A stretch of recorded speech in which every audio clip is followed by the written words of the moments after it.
Muito bom dia, aqui estamos nós mais uma vez, amados irmãos, para a nossa hora silenciosa.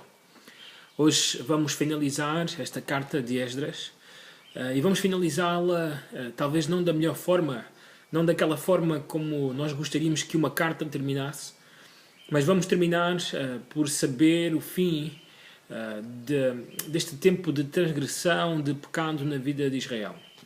Tenho nas minhas mãos um livro que se chama Pecados Respeitáveis. Ele está em espanhol, eu não tenho este livro em português, mas quero recomendar. Não sei se existe em português, mas recomendo o livro. E este livro fala sobre pecados que são comuns, que são normais, que são quase coisas diárias na vida do crente. E este livro ajuda-nos a lembrar que nós temos que confrontar, nós temos que trabalhar para estar longe de certo tipo de pecados que normalmente são normais entre o povo de Deus. Por exemplo, a ansiedade, a frustração, a falta de contentamento, a ingratidão, o orgulho, o egoísmo, a falta de domínio próprio, ira, a impaciência, muitas vezes o julgar os outros, assim, os ciúmes, assim, os pecados da língua, murmuração, assim, todas essas coisas são muitas vezes diárias, são coisas que acontecem no dia a dia e são pecados que este livro chama pecados respeitáveis, não é assim? Que muitas vezes ninguém confronta, ninguém diz nada, é normal, não é assim? Toda a gente faz isso, não é assim? Qual é o crente que não faz, qual é o crente que não peca? Hoje, na hora silenciosa, nós vemos um pecado que passou a ser comum, passou a ser normal entre o povo, que era casar com mulheres estrangeiras. Algo que a lei tinha proibido, que a lei demandava que o povo ficasse longe de contrair casamento misto, casamento com mulheres estrangeiras. E então, hoje nós olhamos para esta passagem, esta conclusão, na perspectiva de como deve ser feita a disciplina, de como se deve restaurar o homem que caiu ou a mulher que caiu neste pecado, assim, de casar com uma pessoa que não pertence ao povo de Deus. Não é assim? Então, muito simples, esta hora silenciosa é como é que deve ser a disciplina e que coisas também muitas vezes esperamos que aconteçam quando a igreja, quando o povo de Deus tem que disciplinar-se, assim, por causa de algum pecado. Em primeiro lugar, para que a disciplina possa arrancar, é necessário arrependimento. Assim, o versículo 11 usa duas expressões que nós consideramos ser as duas expressões essenciais para reconhecer o arrependimento em alguém. A confissão e a separação. Se alguém confessa e deixa, alcançará a misericórdia, diz a palavra de Deus. Então é muito importante, não é assim, nós observarmos na vida da pessoa que foi apanhada no pecado e que agora quer arrepender-se, que ela confessa, que ela diz aquilo que fez, mas que ela abandona o pecado, os pecados que ela tem cometido.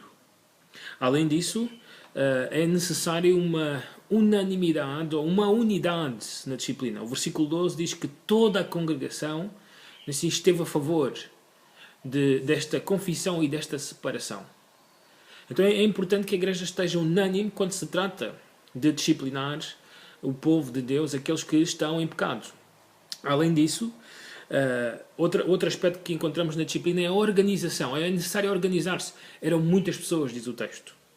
Na parte final do texto, desde o versículo 18 até o versículo 43, nós observamos uma série de nomes, mas esta lista, que contém 17 sacerdotes, 10 levitas e 86 pessoas da congregação, provavelmente magistrados, príncipes, líderes da congregação, assim, não nos conta todas as pessoas que estavam envolvidas neste pecado. Assim, mas isto é um grupo importante na congregação de Israel que é identificado como estando nesse pecado e como são muitos, é necessário uma organização. Assim, segundo os estudiosos, levou 3 a 4 meses para que esta situação ficasse resolvida.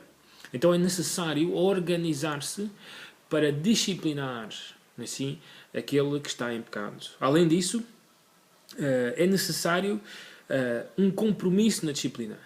O texto nos diz, no versículo 19, que com um aperto de mão estas pessoas se comprometeram. a mandar embora as mulheres que eram estrangeiras, com quem eles tinham casado, e os filhos que tinham tido com elas. Assim, nós sabemos que hoje em dia a palavra dos homens já não tem muito valor. Nós sabemos que hoje em dia muitas vezes um aperto de mão não significa nada, não é assim? É necessário assinar contratos e muitas vezes as pessoas mesmo assim falham, e esses contratos é aquilo que serve para ir a um tribunal e resolver a questão. Mas aqui no tempo de Esdras, com um simples aperto de mão, a pessoa comprometia-se, fazia uma aliança de que iria fazer a vontade de Deus, aquilo que era do agrado de Deus. Então é necessário um compromisso, é necessário honra para aquele que vai tomar o passo da disciplina. Além disso, é necessário identificar as pessoas. Num tempo onde o mundanismo entra pela igreja e as pessoas se tornam muito emocionais e muito protetoras da sua reputação, assim, ninguém quer ver o seu nome na praça pública, não é assim? Ninguém quer ver o seu nome a ser exposto no seio de uma congregação, não é? Então, quando a disciplina vem para essa pessoa, normalmente a pessoa abandona a igreja, a pessoa sai da igreja. Porquê? Porque ela não quer que a sua reputação, não quer passar pela vergonha de perder a honra que anteriormente tinha. Não é assim? E no texto diz-nos que todos os nomes daqueles que eram líderes, daqueles que estavam à frente do povo, ficaram registrados. Estão ali. Não é assim? Aqui não se trata de uma questão de reputação, não se trata de uma questão da vergonha pública, trata-se de tratar o pecado como deve ser. Porquê? Porque, em primeiro lugar, está a ofensa para com o nosso Deus, aquele que sempre viu, aquele que sempre soube do pecado. Um último ponto importante na disciplina é entender que mesmo quando estamos a fazer a obra de Deus, mesmo quando estamos a disciplinar, sempre vai haver oposição.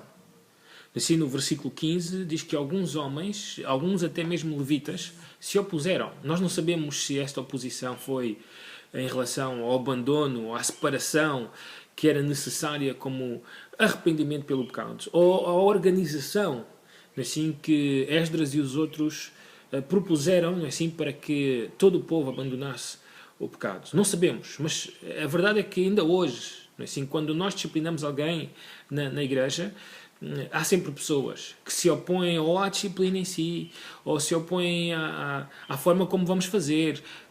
Sempre há oposição.